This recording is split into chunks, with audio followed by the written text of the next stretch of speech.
जय शिवराय मित्रांनो, आजचा व्हिडिओ अत्यंत वेगळ्या आणि संवेदनशील विषयावरती आहे। या महाराष्ट्राची ओळख देश पातळीवरती आणि जागतिक पातळीवरती जर का कोणामुळे असेल तर ते नक्कीच हिंदवी स्वराज्य संस्थापक छत्रपती शिवाजी महाराजांमुळे आहे।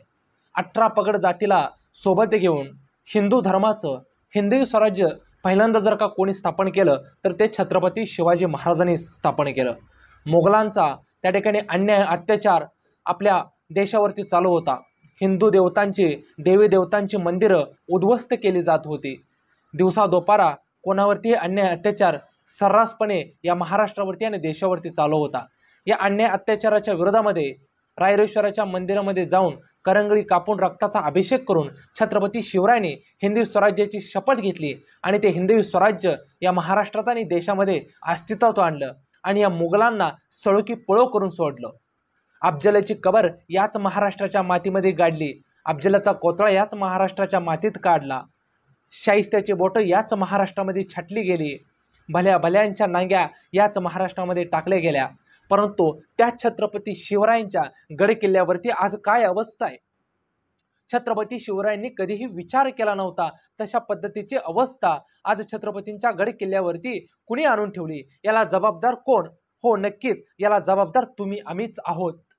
हिंदू समाज नेहमीच गाफील राहतो, हिंदू धर्म नेहमीच ग्रहित धरला जातो आणि त्याच्यामुळं नको नको ते कारस्थानं आपल्या हिंदू आराध्य दैवतावरती हिंदूंच्या स्थळावरती होत आहेत। विशाळगडाच्या पायथ्याशी आणि विशाळगडाच्या आजूबाजूला ज्या पद्धतीनं मोठमोठे मजारे, मोठमोठी कब्रस्थानं आणि मोठमोठ्या मशिदी बांधली जात आहेत, हे छत्रपती शिवरायांच्या हिंदवी स्वराज्याला हेच अभिप्रेत होतं का? धर्मांध लोकांनी अनेक ठिकाणी छत्रपती शिवरायांचा इतिहास मिटला जावा, छत्रपती शिवरायांच्या गडकिल्ल्यावरती आमचं राज्य आलं पाहिजे आणि छत्रपती शिवरायांचा हिंदू धर्माचा इतिहास कायमचा त्या ठिकाणी नेस्तोनाबूत झाला पाहिजे, या कारणासाठी अनेक ठिकाणी हिरवे झेंडे लावून त्या ठिकाणी मजारी बांधल्या जात आहेत। हे का होत आहे? कारण आम्ही तुम्ही गाफील राहिलो। छत्रपती शिवरायांना अभिप्रेत असणारं हिंदुत्ववादी सरकार सद्यस्थितीला देशात आहे, राज्यात आहे, तरी विशाळगडावरती हे अतिक्रमण हटवण्यास का विलंब लागतोय? जर का महाराष्ट्र सरकारनं डोक्यामध्ये घेतलं तर 24 तासाच्या आतमध्ये ही अतिक्रमण त्या ठिकाणी हटली जाऊ शकतात। प्रतापगडाच्या पायथ्याशी ज्या ठिकाणी अफजलाची खबर बांधली गेलेली आहे, त्या अफजलाच्या कबरीपाशी सुद्धा मोठमोठीले त्या ठिकाणी बांधकाम उभारली गेली होती, परंतु महाराष्ट्रामध्ये समस्त हिंदू प्रेमींनी आवाज उठवला आणि त्यानंतर प्रतापगडच्या ठिकाणचं असलेलं अफजलाच्या कबरीभोवतीचं अतिक्रमण हटवण्यात आलं। एकनाथ शिंदे साहेब हे कामाचा माणूस आहे, हिंदुत्ववादी विचारधारणेला सोबत घेऊनच जाणारा माणूस आहे आणि म्हणूनच ते महाविकास आघाडीतून बाहेर पडले होते।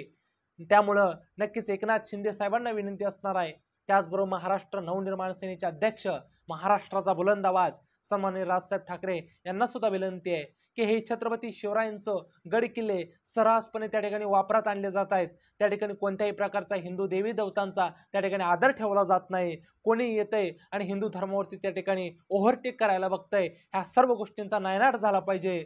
सद्यस्थितीला सर्वत्र हिंदू धर्माचे अनेक हिंदू प्रेमी आहेत, ती चळवळ बांधत आहेत आणि सर्वत्र ज्या ठिकाणी गडकिल्ल्यावरती ज्या ठिकाणी हिंदू देवदेवतांच्या स्थळावरती अशा पद्धतीचं अतिक्रमण, अशा पद्धतीचं बांधकाम होत आहे, त्या ठिकाणी जाऊन त्याच्या विरोधामध्ये कारवाई घेण्याची त्या ठिकाणी फॉलोअप घेत आहेत।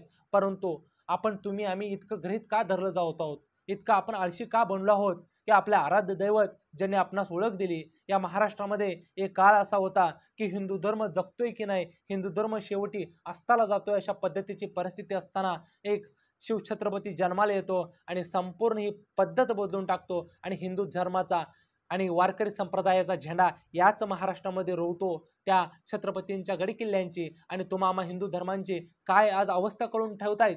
याला कारण तुम्ही आम्हीच आहोत, कारण आम्ही गाफील आहोत। आम्ही आमच्या घर कुटुंबामध्येच आमचा वेळ वाया घालवतोय, आम्हाला धर्मासाठी, आम्हाला आमच्या राज्यासाठी वेळ द्यायला त्या ठिकाणी वेळ नाही आणि आम्ही कायम स्वार्थी आणि संकुचित विचार करायला बघतोय आणि त्यामुळं अशा पद्धतीच्या धर्मांध अवलादी छत्रपतींच्या गडकिल्ल्यावरती सुद्धा येऊन पोचले आहेत आणि हीच ती वेळ आहे, शेवटची वेळ आहे। इथून पुढं आपल्याकडे वेळ राहणार नाही, कारण सद्यस्थितीला त्या मजारीच्या माध्यमातून, कब्रस्तानाच्या माध्यमातून अनेक जमनी महाराष्ट्रातल्या आणि देशातल्या वक्फ बोर्ड स्वतः त्या ठिकाणी अधिकार दाखवतोय। महाराष्ट्रातील 3 नंबरची जमनी जर का कोणाकडे असतील तर त्या वक्फ बोर्डाकडे आहेत आणि याच्यासाठी शेवटची संधी आहे। आता नाही तर कधीच आपण त्या ठिकाणी जागृत होणार नाहोत आणि त्यामुळं छत्रपती शिवरायांच्या गडकिल्ल्याला वाचवणं हे तुम्हा आमचं काम आहे आणि महाराष्ट्राचे मुख्यमंत्री आणि मनसेचे प्रमुख राजसाहेब ठाकरे आणि त्याचबरोबर भारतीय जनता पार्टी हे हिंदुत्ववादी सरकारच या सर्व गोष्टींना त्या ठिकाणी न्याय देऊ शकते. एवढंच नक्की. धन्यवाद.